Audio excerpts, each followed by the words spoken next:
And the homestead demo, of course, was not just made because of our love of giant space worms, but also to have engineers and artists work on something that is basically a substantial test case so that we can mature our tools, our planet editor, or what we call it, the plan ad. And that was the procedural planet tech, which we debuted, go forward, with 3.0. A key factor in Star Citizen is that we have a specific universe with pretty deep lore. So we cannot just generate, random planets. So, enter Planets V4, our final version. So we wanted to make sure that we future-proof the technology, because up until now it's been Stanton. But there's we want to go somewhere, right? We want to go to other locations, and the only way to do it is to work faster, more efficient. So V4 is a fundamental change in how fast we can build planets. And final thing we want for planets is we want to be able to build them much easier, much faster, and we want to make sure they are truly unique. At the moment, our planets are unique. However, they are built from type of tile sets, like pre-built things that get mixed and matched together and blended in complicated ways so that you don't see the repetition. But it's not truly unique, not in the same way that the Grand Canyon might be, or the River Nile, or Mount Everest. But we've started some R&D a few months ago on whether we can use machine learning to do some of this. Yeah, but this is very early days, this stuff, but we're hopeful this will be helping the future of how we build planets quickly and efficiently. Thank you.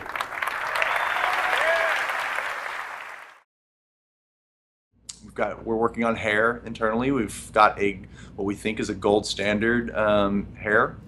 We're also deep into the polishing process for different head options as well as hair.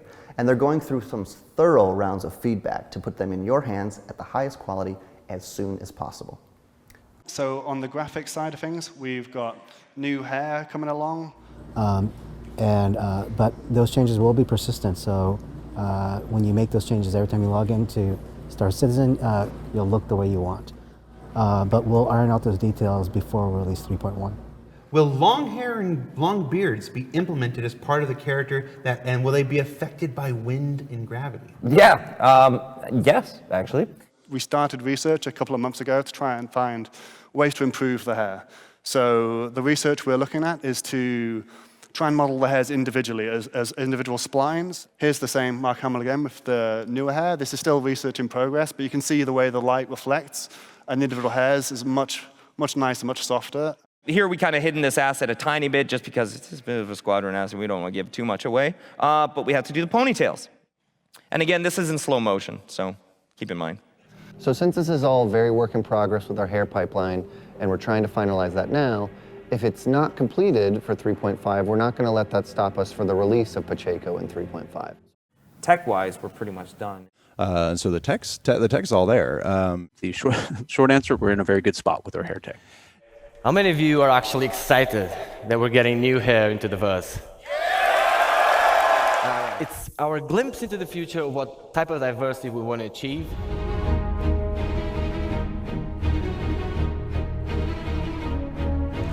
This is actually what you're getting.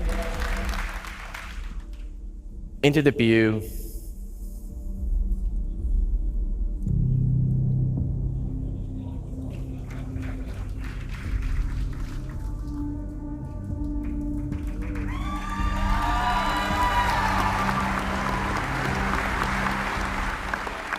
And I'd like to show you some early prototype results of our research. You can see many strands of hair, and we thought to ourselves, maybe we can simulate all of these strands. The video I'm about to show you is some very early prototype footage of how such a simulation actually looks like. We're actually simulating all the hair strands.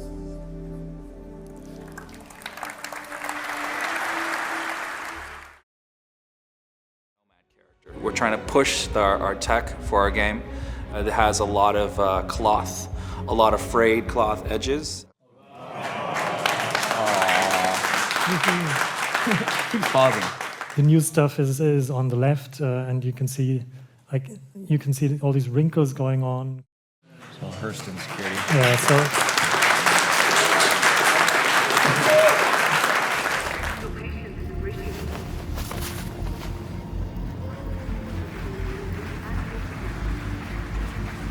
So it's early days yet, but the idea is that all the outfits, like the cloth outfits you have, will be physicalized. We'll have some stuff we'll show a little later.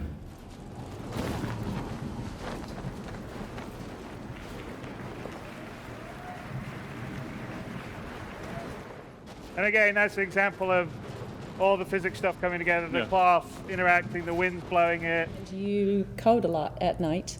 What are you coding at the moment? I'm trying to finish up the what we call physical skins. It's necessary for like cloth and hair simulation.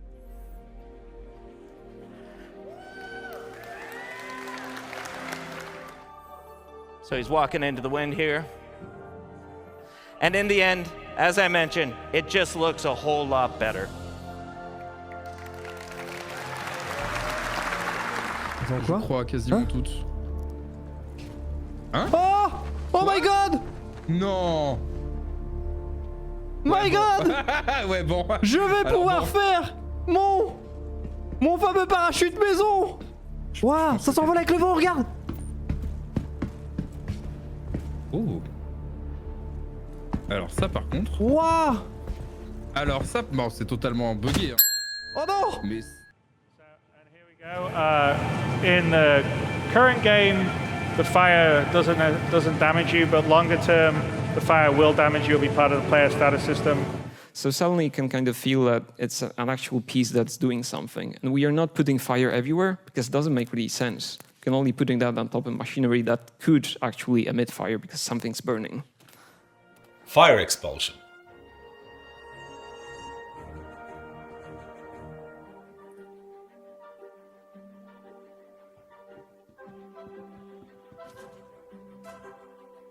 And so the idea here is that with the different archetypes for the AI, you can have an AI that's incredibly cautious, and they would carefully avoid all of the different hazards.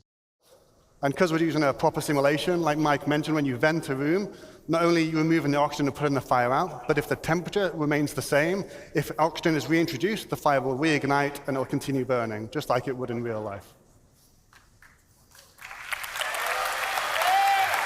Our next focus is going to be on planets.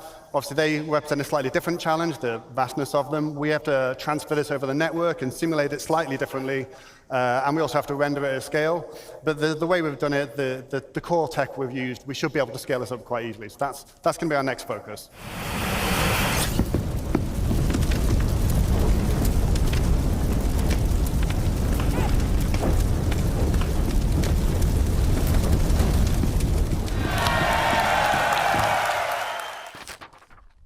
As fire will persist across server shards, the impact of a mismanaged fire could be catastrophic.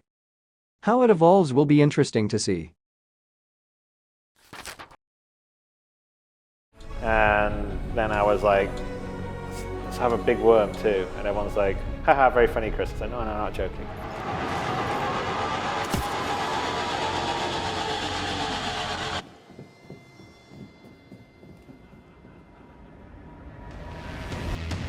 So these are the Oni, the cypherpod Oni crabs. So they're little scavengers on Hurston, and there's quite a few other things that we're going to have on Hurston when we'll do it. We got quite a few other creatures in the pipeline, right, Josh? Yeah, it's going to be good. So creatures, that's a big one. You know, we kind of played around with a sandworm. Cool. We played around with a xyphopod. Cool. But now we have Hurston. We have savanna biomes. We need to get some life into them. So that'll be a really fun thing to work on. Obviously, longer term, we're going to have animal, like fauna, animals, creatures. Yep. So there'll be natural wildlife depending on the place. We can specify a small herbivore, for example, and in the snow, this might spawn some sort of Arctic rabbit, and in the jungle, this might spawn something completely different.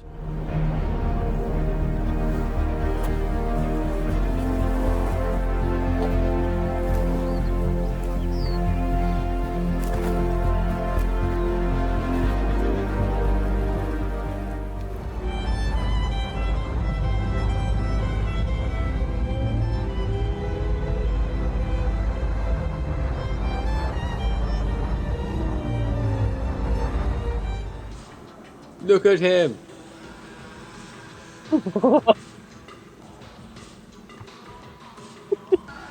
He is actually the best creature in the game.